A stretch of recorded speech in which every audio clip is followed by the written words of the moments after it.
Satu hal yang menarik dari fenomena kenaikan harga BBM beberapa waktu lalu adalah kuatnya ingatan publik akan tangisan massal di sidang paripurna DPR pada era pemerintahan SBY.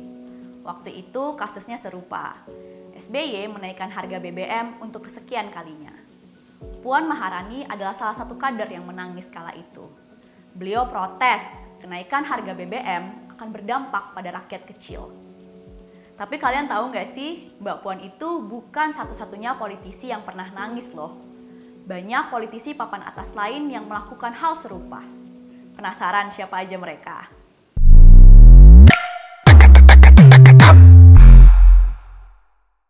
Hai semuanya, jumpa lagi dengan gue Regina di Regina Talk. Dalam politik, bertarung, kalah dan menang adalah hal biasa. Hari ini kawan, besok jadi lawan. Dinamika seperti ini menjadikan politisi lumrah memiliki dan mengekspresikan berbagai emosi. Tapi pepatah bilang, practice makes perfect. Semakin dilatih, semakin terbiasa. Terkadang emosi yang dikeluarkan tidak sejalan dengan konteks yang sebenarnya. Karenanya air mata pun menjadi salah satu rutinitas politik. Banyak politisi papan atas yang pernah menangis, mulai dari SBY di bawah tekanan rakyat, Prabowo ketika dipeluk emak-emak militan pendukungnya, sampai Sandiaga Uno waktu menerima sumbangan dan baca surat dari pegawai BUMN. Dan masih banyak lagi loh. Di sini gue nggak mempermasalahkan tangisan sebagai salah satu bentuk luapan emosi manusia biasa. Yang jadi perhatian gue adalah konteks di balik tangisan tersebut. Secara teori, Harold Dwight Laswell dalam buku legendarisnya mendefinisikan politik sebagai who gets what and how. Siapa yang mendapat apa dan bagaimana. Di Indonesia, menangis udah menjadi tradisi untuk mendapatkan apa yang diinginkan. Mulai dari anak kecil, mereka bisa nangis karena tidak dibeliin mainan. Atau ya mungkin dibeliin, tapi bukan apa yang mereka pengen. Gue sendiri pun pernah nangis karena gagal dapat beasiswa untuk S2 beberapa tahun lalu. Jadi ketika politisi menangis, apa sih yang sebenarnya mereka inginkan? Gue setuju sama jawaban dari politikus PDIP, Bang Effendi Simbolon.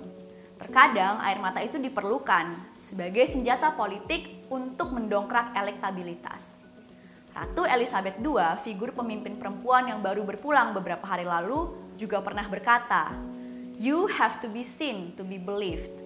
Kamu harus terlihat untuk dapat dipercaya.